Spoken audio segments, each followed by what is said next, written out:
Take your calls coming up at the end of this segment. We're going to start taking your calls. 877-789-ALEX, 877-789-2539. You can call us in with your questions on Ebola. We're going to start talking about ISIS here in a second. Even a little NFL on NFL Worship Day. We're going to talk a little bit about the NFL's FBI contingent. They have a whole department dedicated to covering up scandals. Does it surprise you that these people also work with the federal government to get you on Obamacare and take away your guns? Doesn't surprise me. We might get into some chemtrail news. There was an interesting article that came out in CBS. It was on Drudge Report about a mysterious streak of light in the Bay Area that morning. People were talking about it, and it reminded me of an article we posted on Friday. And we'll get to that all coming up in the next hour. Paul, we've got some interesting stuff going on with ISIS. A few days ago, the entire ISIS opposition was blown up in an explosion. How convenient. They were all sent to Mustafar, and Anakin Skywalker came in with a lightsaber and just started slicing and dicing, and then I guess blew up the station. I mean, at least that's how it happened in Star Wars Episode 3. What do you make of that? The entire leadership is just decimated with a bomb. We got the footage running right now, if you're watching on Prison Planet TV, of Anakin about to take care of the guys who were supposed to be on his side. Yeah, there he is taking care of them. Paul, what do you make of all this? I mean, that was a really bizarre story. I know these rebel groups like to blow each other up on a regular basis now. There's a lot of infighting, but it was quite bizarre that this mystery explosion just wiped out all of them. There's also a really interesting article on ISIS called Path to War, Then and Now Haunt Obama, which is a New York Times article, the top of Drudge at the moment. And there are several interesting quotes, including about these beheading videos, which we can move on to a little bit later. But in terms of ISIS and the strike on Syria, which we saw introduced last week in Obama's speech, or earlier this week, it's now come to light that before he gave that speech on Wednesday night, Obama met with basically the CFR and Zbigniew Brzezinski. Now, remember, Hillary Clinton admitted that the CFR was located just down the street from the State Department because it gives the State Department its orders. It runs U.S. foreign policy. So hours before Obama gave this big speech on ISIS and how he's planning to conduct airstrikes in Syria, which, of course, he failed to do last year, he's meeting with the CFR. And he's also meeting with groups of columnists and magazine writers for a, quote, discussion. Hours before he gives this major speech, he's meeting with all these editorial writers, media heads from the New York Times, Washington Post. And it's obviously to massage the message on ISIS. We saw this with Bush numerous times before he gave major foreign policy speeches. He would meet with the New York Times and the Washington Post hours beforehand to basically instruct them on how to craft the narrative, craft what he's trying to push, the propaganda he's trying to manifest and project onto the American people. And that's state media. I mean, it's a glaring example of how they basically get their marching orders to create the narrative that the White House wants, and then they put it out immediately after Obama's speech. And Paul, we did not get invited to this press conference. So that's how I can tell you it's state-run media, because not all the media were asked to come to this. I can tell you that right now. InfoWars was not asked to come and give and sit and take notes and be given fact sheets of the talking points. I'm going to go back to something back in right before September 11th. Remember, they killed the commander of the Northern Alliance with a bomb. They had some guys that were going to come interview him, and they killed him right before 9/11 happened and all this invasion. So maybe this is a precursor to another invasion of Syria. Maybe that's what this means. You know, they go in and kill these supposed opposition leaders to bring in a whole new crop of people that we don't know anything about. I didn't know much about these Syrian opposition guys anyway, but now we have a whole new crop of people we know nothing about. Who could be involved in that, and who could pull something off like that? What kind of an operation? Makes you wonder.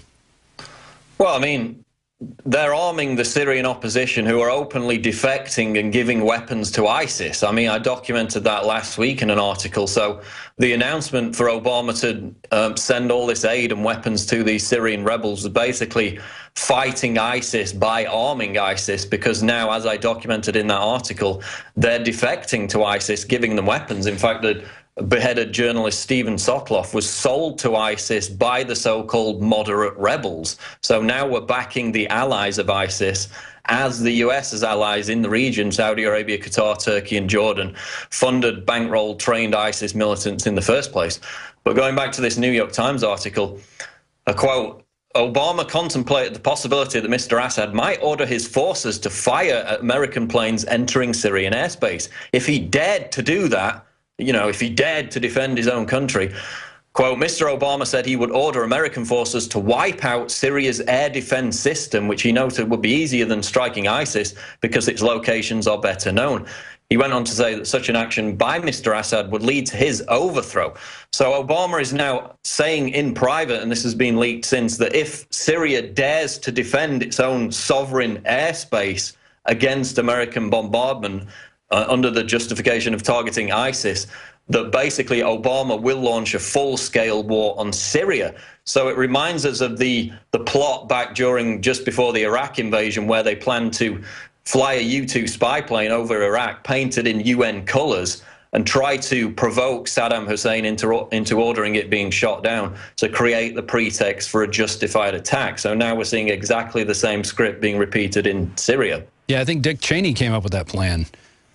With the U-2 spy plane. I mean, these people will not stop. They have to have their clone droid armies fighting against each other, and we have to pay for it. And this is just, it's the same story over and over again. 10 years later, we're still at the same spot. We're about to go to war with an enemy that we cannot beat, that has no base of operations, that can strike us at any time. And there might even be reports of these guys coming over the border. We don't know.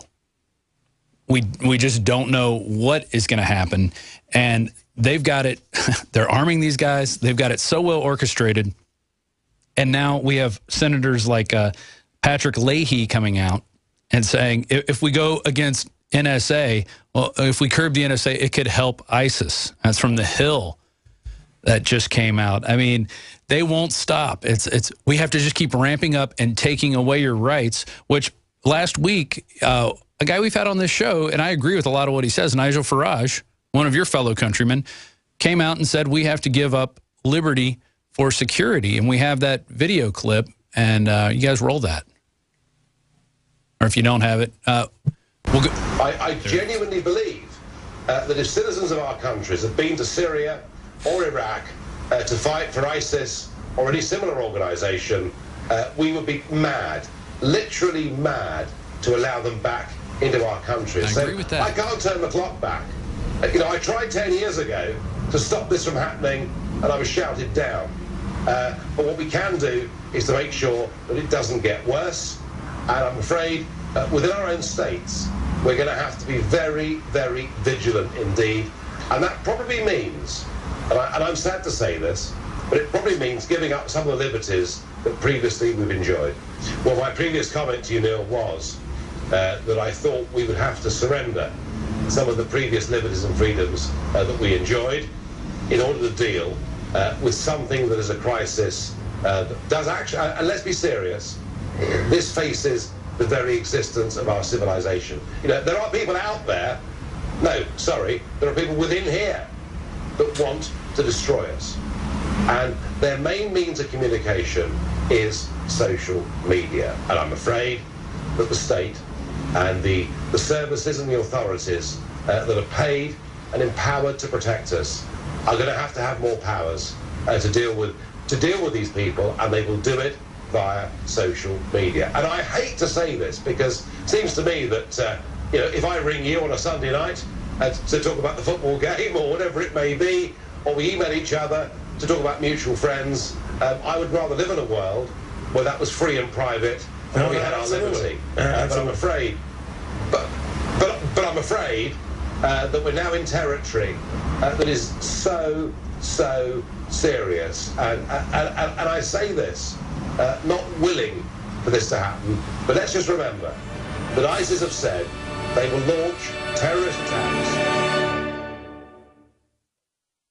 After consulting top doctors, nutritionists, pharmacists, and others, we have developed what I believe is the ultimate non-GMO organic Super Male Vitality formula. Super Male Vitality by InfoWars Life is so powerful that I only take half the recommended dose. I jump out of bed ready to fight these criminals every day. I look forward to waking up and taking my Super Male Vitality. Visit InfoWarsLife.com today to secure your Super Male Vitality and other powerful products from InfoWars Life. The government's Department of Homeland Security is buying up loads of ammo. At the same time, they're restricting civilians' rights to own and purchase firearms. Can you put two and two together? Infidel Body Armor can stop every round, including hollow points and .308 sniper rounds, is reasonably priced and fully legal. But for how long? Go to InfidelBodyArmor.com, spelled INFIDEL bodyarmor.com. Infidel Body Armor. Just won't quit. Using unparalleled research in the development of a synergistic formulation based around the key concepts of super oxygenation, the next level in cleansing is here. With key ingredients backed by real clinical studies, the new Oxy Powder, available through InfoWars Life, was invented during Dr. Group's research on the toxification of our bodies. Many herbal colon cleansers are harsh on the body and contain cheap and potentially dangerous ingredients, oftentimes full of synthetic fillers, GMOs, additives, or worse. Gently start cleaning your body with easy capsules that start working while you sleep. Oxy Powder does not require time off work, and there's no need for bad tasting concoctions. Instead, Oxy Powder slowly releases monoatomic oxygen into the intestinal tract and body. Experience the astonishing cleansing power of superoxide and ozonide technology. Go to InfoWarsLife.com or InfoWarsStore.com to get started with Oxy Powder, or call 1-888-253-3139.